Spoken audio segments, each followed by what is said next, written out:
ನಮಸ್ಕಾರ ಎಲ್ಲರಿಗೂ ಕನ್ನಡಿಗ ನರ್ಸಿಂಗ್ ಪ್ರಪಂಚಕ್ಕೆ ಸ್ವಾಗತ. ಇವತ್ತಿನ ಟಾಪಿಕ್ ಏನಪ್ಪ ಅಂದರೆ ಬ್ಲಡ್ ಪ್ರೆಷರ್, ಬಿ ಪಿನ ಹೆಂಗೆ ಚೆಕ್ ಮಾಡೋದು, ಅದ್ರ ಪ್ರೊಸೀಜರ್ ಏನು, ಓಕೆ ಅದ್ರ ಬಗ್ಗೆ ತಿಳ್ಕೊಳ್ಳೋಣ. ಯಾರ್ಯಾರು ನನ್ನ ಚಾನಲ್ ಸಬ್ಸ್ಕ್ರೈಬ್ ಮಾಡಿಲ್ಲ ಸಬ್ಸ್ಕ್ರೈಬ್ ಮಾಡಿ. ಯೂಸ್ಫುಲ್ ಇದೆ ವಿಡಿಯೋ. ಇಷ್ಟ ಆದರೆ ಲೈಕ್ ಮಾಡಿ, ಶೇರ್ ಮಾಡಿ, ಕಮೆಂಟ್ ಮಾಡಿ. Okay, first what is blood pressure? Blood pressure ಅಂದ್ರೆ ಏನು? Okay, blood pressure is the force exerted by circulating blood on the walls of arteries during the contraction and relaxation of the heart. ಯಾವಾಗ ನಮ್ಮ ಹಾರ್ಟಿಗೆ blood circulation ಆಗ್ತಾ ಇರುತ್ತಲ್ಲ ಆವಾಗ walls contraction ಆಗುತ್ತೆ ಮತ್ತು heart relaxation ಆಗುತ್ತೆ. ಅದನ್ನು ಏನದು ಆ ಪ್ರೊಸೀಜರ್ ಅದನ್ನು ಐಡೆಂಟಿಫಿಕೇಷನ್ ಮಾಡೋದು ಬ್ಲಡ್ ಪ್ರೆಷರ್. ನಮ್ಮದು ನಮ್ಮ ಹಾರ್ಟಿಗೆ ಎಷ್ಟು ಯಾವ ಲೆವೆಲ್ಲಿಗೆ ಬ್ಲಡ್ ಪ್ರೆಷರ್ ಬ್ಲಡ್ ಫ್ಲೋ ಆಗ್ತಾ ಇದೆ ಅಂತ ಮೆಜರ್ ಮಾಡೋದು ಬ್ಲಡ್ ಪ್ರೆಷರ್. ಓಕೆ, ಅದರೊಳಗೆ ಆ್ಯಕ್ಚುಲಿ ನಮ್ಮ ನಾರ್ಮಲ್ ರೇಂಜ್ ಎಷ್ಟಪ್ಪ ಅಂದ್ರೆ ಬ್ಲಡ್ ಪ್ರೆಷರ್ ಇರುತ್ತೆ 120/80 mmHg. Okay, 120/80 mmHg. ಇದು 120 ಏನು 80 ಏನು? Okay, 120 is the systolic blood pressure. Systolic blood pressure, systolic B P. Okay, ಇದ್ರ ಬಗ್ಗೆ ಹೇಳೋಣ. Systolic BP is the maximum pressure in the arteries when the heart contracts and pumps blood into the arteries. Okay, ಯಾವಾಗ systolic blood pressure ಅಂದ್ರೆ ಏನದು maximum pressure in the arteries when the heart contracts and pumps blood into the arteries. ಈಗ ಏನು ಮಾಡುತ್ತೆ, blood flow ಆಗಿದ್ದಾಗ actually ಏನು ಮಾಡುತ್ತೆ, left ಆರ್ಟ್ರಿಯಿಂದ ಲೆಫ್ಟ್ ವೆಂಟ್ರಿಕಲ್ಗಳು ಬ್ಲಡ್ ಫ್ಲೋ ಆಗಿ ಬರುತ್ತೆ. ಆ ಟೈಮ್ಗಳು ವಾಲ್ಸ್ ಎಲ್ಲ ಕಾಂಟ್ರಾಕ್ಟ್ ಆಗಿ ನೆಕ್ಸ್ಟ್ ಆ ಬ್ಲಡ್ ಫ್ಲೋ ಆಗಬೇಕು. ಆ ಪ್ರೆಷರ್ಗೆ ಏನಂತಾರೆ, ಸಿಸ್ಟಾಲಿಕ್ ಪ್ರೆಷರ್ ಅಂತಾರೆ. Next diastolic, that systolic normal value is 120. Okay, next diastolic, it is the minimum pressure in the arteries when the heart relaxes and it is indicating the pressure in the arteries in between beads. Okay, ಯಾವಾಗ heart relax ಆಗುತ್ತೆ ಅವಾಗ ಅದನ್ನು diastolic ಅಂತಾರೆ.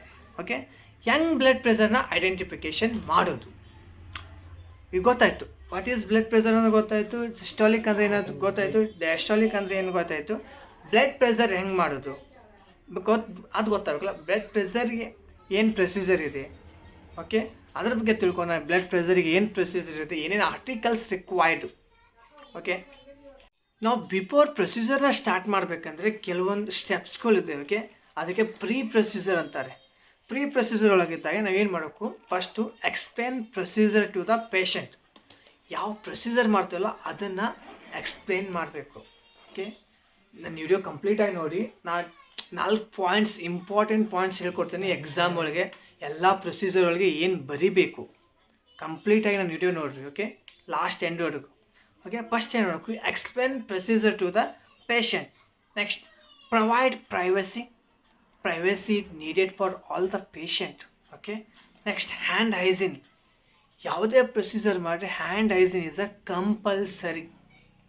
Almost all ಎಷ್ಟು ನಮ್ಗೆ infection ಆಗೋದೇ cross ಇನ್ಫೆಕ್ಷನಿಂದ. ನಾವು ಪ್ರಾಪರಾಗಿ hand hygiene ಮಾಡಲಿಲ್ಲ ಅಂದರೆ ಕ್ರಾಸ್ ಇನ್ಫೆಕ್ಷನ್ ಆಗೋ ಚಾನ್ಸಸ್ ಇರುತ್ತೆ. Hand washing, okay already upload ಮಾಡಿದ್ದೀನಿ ಹ್ಯಾಂಡ್ ವಾಷಿಂಗ್ ಪ್ರೊಸೀಜರ್. ನನ್ನ ಯೂಟ್ಯೂಬ್ ಚಾನಲ್ನಾಗ ಹೋಗಿ ನೋಡ್ಕೊಳ್ಳಿ, ಬೇಕಂದರೆ ಡಿಸ್ಕ್ರಿಪ್ಷನ್ ಬಾಕ್ಸ್ ಒಳಗೆ ಅದನ್ನು ಹಾಕಿದ್ದೀನಿ, ಚೆಕ್ ಮಾಡ್ಕೊರಿ. ಹ್ಯಾಂಡ್ ವಾಷಿಂಗ್ ಸ್ಟೆಪ್ಸ್ ಏನೇನಿದೆ, ಹ್ಯಾಂಡ್ ವಾಷಿಂಗ್ ಪ್ರೊಸೀಜರ್ ಸ್ಟೆಪ್ಸ್ ಏನೇನಿದೆ. Okay, next provide comfortable position to the patient. Most important, patient comfortable ಆಗಿಲ್ಲಪ್ಪ ಅಂದ್ರೆ ನಾವು ಯಾವ ಪ್ರೊಸೀಜರ್ ಮಾಡೋಕ್ಕೆ ಆಗೋದೇ ಇಲ್ಲ, ಕಂಪ್ಲೀಟ್ ಆಗೋದೇ ಇಲ್ಲ. ಓಕೆ, ನೆಕ್ಸ್ಟ್ ಪ್ರೊಸೀಜರ್ ಸ್ಟಾರ್ಟ್ ಮಾಡೋಕ್ಕಿಂತ ಫಸ್ಟು ಎಲ್ಲೆಲ್ಲಿ ಬಿ ಪಿ ಮೆಸರ್ಮೆಂಟ್ ಮಾಡ್ತಾರೆ, ಎಲ್ಲೆಲ್ಲಿ ಚೆಕ್ ಮಾಡ್ತಾರೆ, ಓಕೆ ಅದನ್ನು ನೋಡೋಣ. ಎಲ್ಲೆಲ್ಲಿ ಚೆಕ್ ಮಾಡ್ತಾರೆ, ಎಲ್ಲೆಲ್ಲಿ ಸೈಟ್ಗಳು needed. Okay, first one sites for blood pressure measurement, brachial artery. Brachial artery ಕಡೆ ಬಿ ಪಿನ ಚೆಕ್ ಮಾಡ್ತಾರೆ. Next radial artery, next popliteal artery, next dorsalis pedis. ಈ ಏರಿಯಾದೊಳಗೈತಲ್ಲ ಈ ಏರಿಯಾದಾಗ ಬಿ ಪಿನ ಮೆಜರ್ಮೆಂಟ್ ಮಾಡ್ತಾರೆ. ಗೊತ್ತಾಯ್ತದ? ಎಲ್ಲೆಲ್ಲಿ ಬ್ರೇಕಿಯಲ್, ರೇಡಿಯಲ್, ಪಾಪ್ಲೇಟ್ರಲ್, ಡಾರ್ಸ್ಲೆಸ್ ಪ್ಯಾಡಿಸ್ ಈ ಏರಿಯಾದೊಳಗೆ ಬಿ ಪಿನ ಚೆಕ್ ಮಾಡ್ತಾರೆ. ಓಕೆ, ಏನೇನು articles needed B P check ಮಾಡೋದಕ್ಕೆ ಏನೇನು ಆರ್ಟಿಕಲ್ಸ್ ಬೇಕು, ಏನೇನು ಎಕ್ವಿಪ್ಮೆಂಟ್ಸ್ ಬೇಕು. Okay, first one electronic or digital apparatus, electronic or digital monitor. Okay, monitor ಬೇಕು, ಸ್ಪಿಗ್ನೋಮ್ಯಾನೋಮೀಟರ್, ಇವೆಲ್ಲ.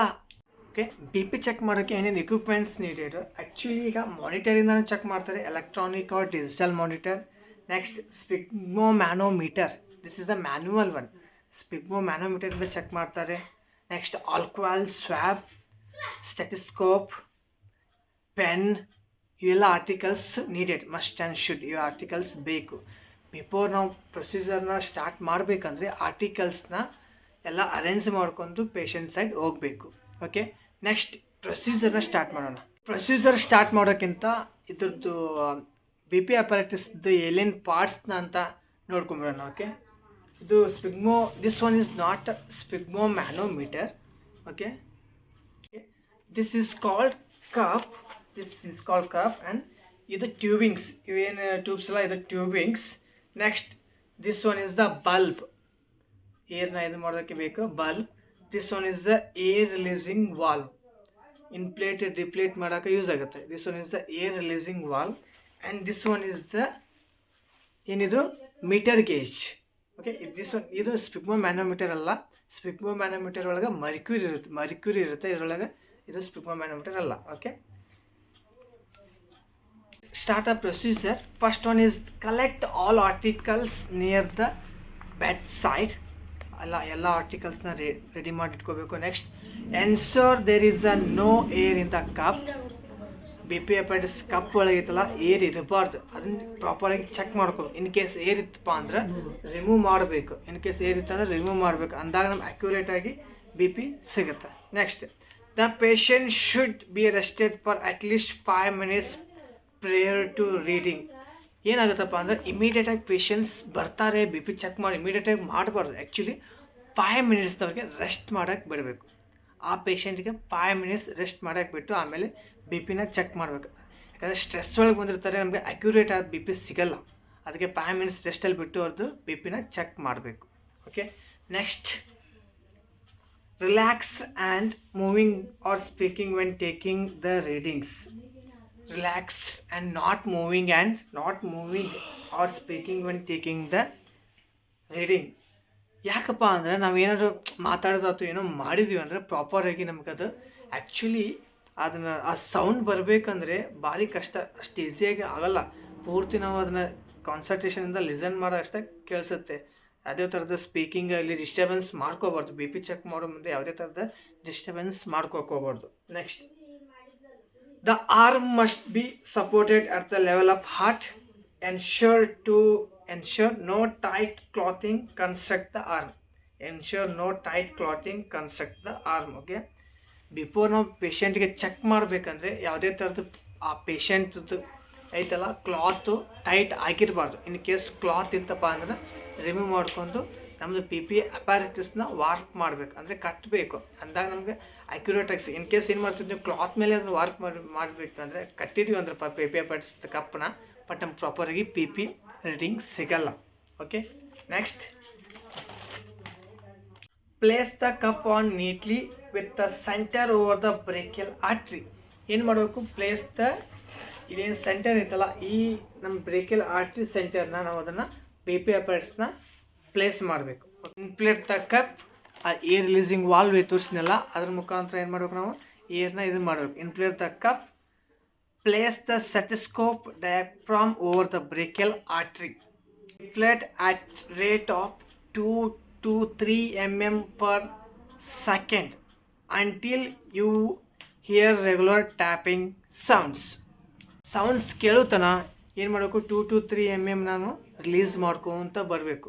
ಅದೇನದು ನಾವು ಏರ್ ರಿಲೀಸಿಂಗ್ ವಾಲ್ವ್ ಐತಲ್ಲ ಅದನ್ನು ಲೂಸ್ ಮಾಡ್ಕೊಂತ ಬರಬೇಕು. Okay, first tapping sound is systolic and sound where it is stop is called diastolic. ಅಲ್ಲಿ start ಆಗುತ್ತಾ ಫಸ್ಟ್ ಸೌಂಡ್ ಎಲ್ಲಿ ಸ್ಟಾರ್ಟ್ ಆಗುತ್ತಾ ಅದು ಸಿಸ್ಟಾಲಿಕ್. ಎಲ್ಲಿ ಸೌಂಡ್ ಆ ಟ್ಯಾಪಿಂಗ್ ಸೌಂಡ್ ಎಲ್ಲಿ ಸ್ಟಾಪ್ ಆಗುತ್ತೆ ಅದು ಡಯಾಸ್ಟಾಲಿಕ್. ರಿಮೆಂಬರ್, ಎಲ್ಲಿ ಸ್ಟಾರ್ಟ್ ಆಗುತ್ತೆ ಸಿಸ್ಟಾಲಿಕ್, ಎಲ್ಲಿ ಸ್ಟಾಪ್ ಆಗುತ್ತೆ ಅದು diastolic. Next document the readings. Next remove the cup and clean the all articles. ಏನೇನು ಯೂಸ್ ಮಾಡಿರ್ತೀವಲ್ಲ ಎಲ್ಲ ಆರ್ಟಿಕಲ್ಸ್ನ